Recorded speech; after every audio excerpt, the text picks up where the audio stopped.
Hi, this is Peggy with Natural Awakenings, and we're here today with Sarah Karnes, who is a life changes coach.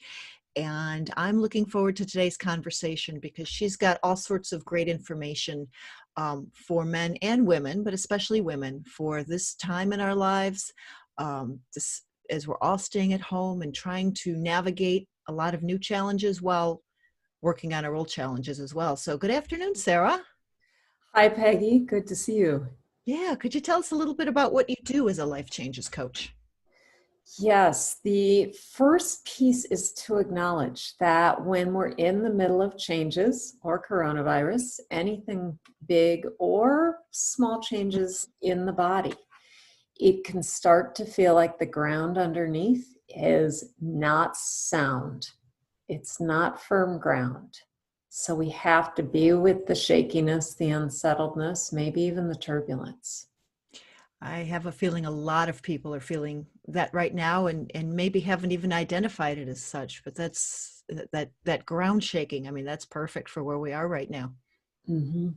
And the good news about that is that really ultimately we are always in some form of flux and change, but we don't see it when life is seemingly normal, when Yeah. routines are still happening. So what are you noticing these days? We were talking earlier before we started this conversation, and you briefly mentioned things are slowing down and changing a lot. They are. It's been one of my practices. Of course, everyone's staying home. There's less of that rush to get out the door, whether that's to school or work or to run errands. Isn't it interesting that if we don't have to rush out the door, maybe we can slow down a little bit in how we move from completing one project to starting the next?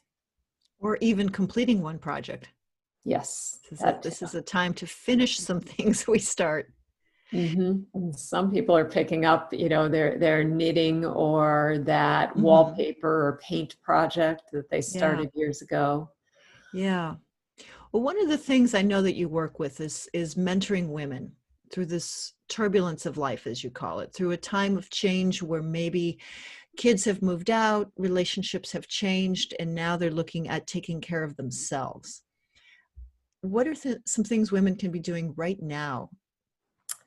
It's a really great time to get in touch with quieting the mind, getting still, because when we've been active, especially if we look at the example of kids leaving the nest, a Mhm. lot of them are back home right now. Yeah. We thought they had launched. That's a whole nother story too. Yet even with many people under the roof who weren't under the roof weeks ago, to practice some form of contemplation, stillness, mindfulness. It was what I did my live on this morning. Because if we're not practicing, we end up constantly running something through the mind and we don't let the mud settle.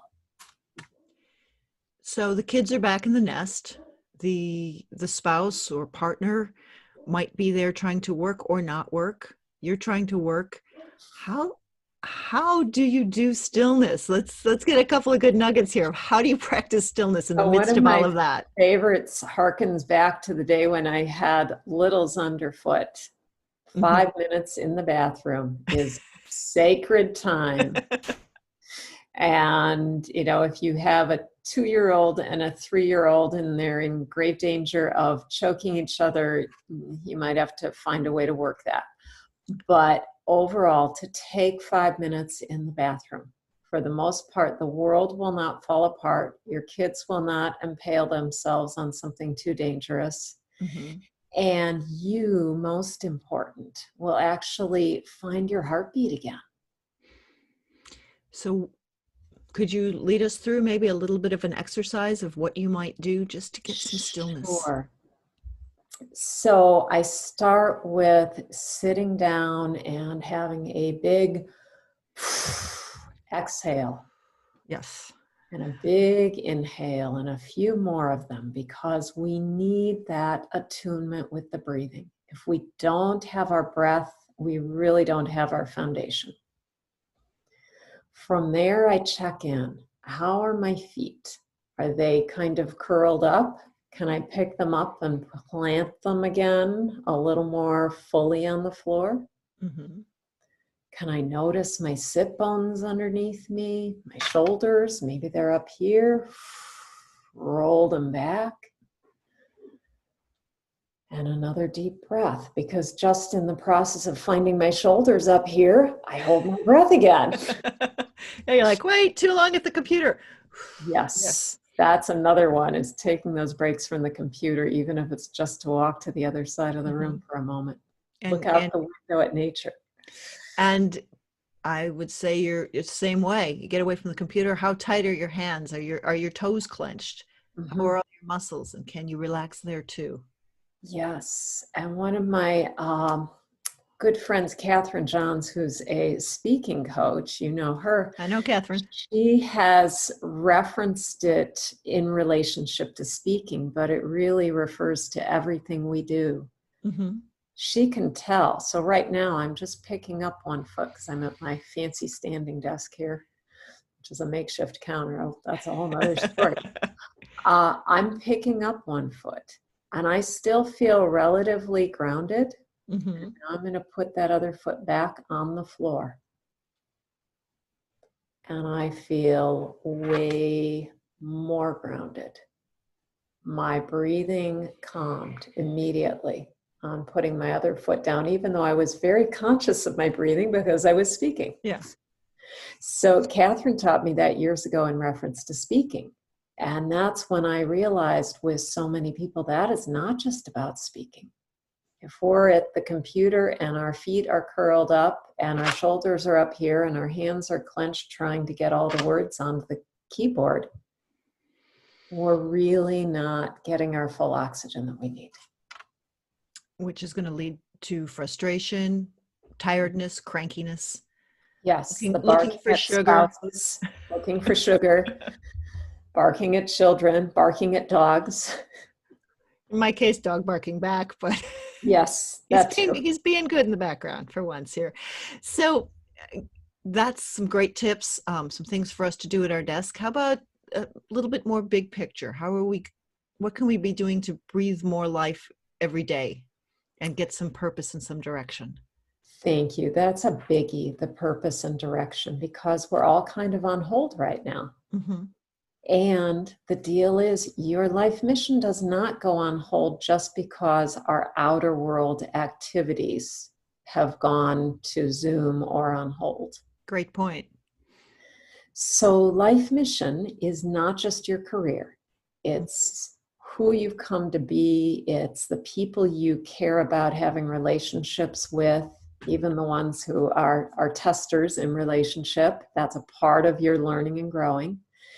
It's also the things that you have given time and attention to, even if you're really glad not to be anymore. All of your experiences, your relationships, your financial accounting, your social and political leanings and preferences and dislikes. Mm-hmm. All of that is a part of your life mission. And as we go through the challenges, as well as finding the real flow of what we love, what happens is we are getting more in tune with who we really are. So every time we go through a major change, like a cold or this virus or anything else, collectively and individually, what we do is there's a new version of us being born, brought out, revealed. But it's really uncomfortable in this moment because so much is changing at once. So, what suggestions would you have for dealing with the change, for managing the change and not being overwhelmed by it, but saying, this is happening, this is going on, but I need to keep moving forward? So definitely having that mindfulness check-in where you let everything, even a really beautiful future dream, just move to the side so you can settle in. then with that, to take a look at what are the things, if indeed there's no new normal yet, and we get to create the new normal, pay attention to the things that you know you find beautiful, even if they're not happening right now because they involve getting together with real people in close proximity. What kinds of groups gather? For what purposes? What are the conversations? What gets generated from those conversations? Who do those people touch? Because we're always touching somebody. So being attentive to that. And then the other piece with that is some form of journaling or record keeping. For those who have a hard time with writing, I can really relate. So what you can do is doodle. And here and there in the midst of your doodles, a design might come out, or it might look to the average bear like all scribbles. But to consciously put what's going on circulating here, all around you onto paper means you will be more dropped into your heart and more open to the spirit of guidance, more open to true intuition about something that really is there. You'll also find that there might have been a dream you had 10 years ago that you put on the shelf and forgot about. And it might be really ripe and ready to give some attention to. So those are things to pay attention to for sure. Yeah, thank you, Sarah. I know one of the things you also teach is something called Way of the Heart, and this sounds like that's a portion of that. That's definitely a part of it. The Way of the Heart is an organization devoted to the unfoldment of life mission collectively, you know, as humanity at this time in this place, and individually. Every one of us has a unique, like a snowflake, life mission they've come to grow into, do, serve, become. Whether we know it or not. Yes, and that's the piece is we tend to say, oh, I don't know what it is, or I'm too old, too scared, too whatever. Too busy. Too busy. Yeah. And guess what?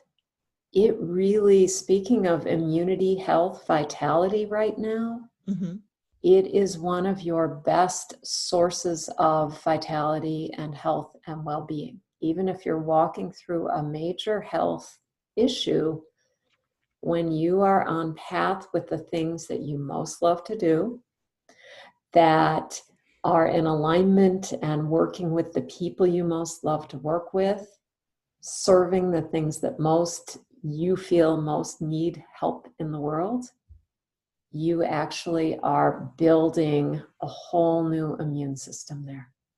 Wow. Wow, that's great.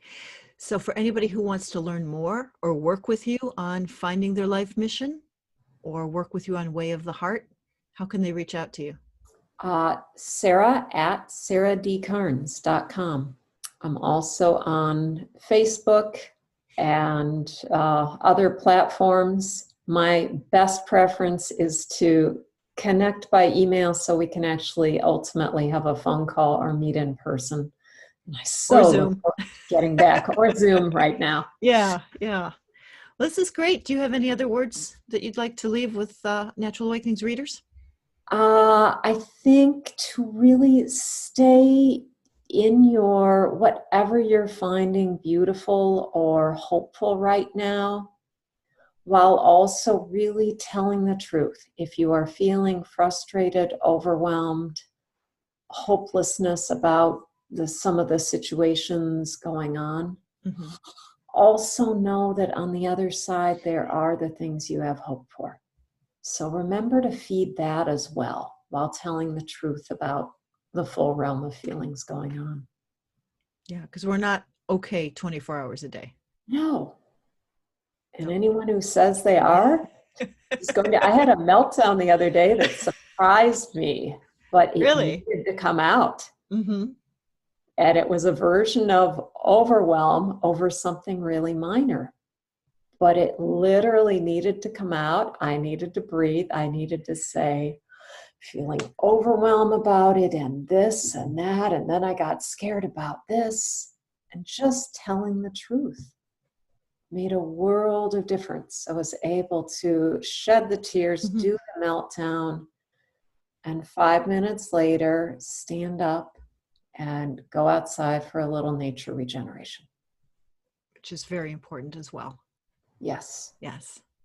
Well, great. Well, thank you so much for joining us today, Sarah. Thank you, Peggy. And I love what you're up to, how you have been working things online with Natural Awakenings. Well, It's thank really you. important. Thank you. Thank you so much. Appreciate it, Sarah. And we will continue this conversation in the coming weeks as well. Wonderful. Have a beautiful day. You too. Thank you.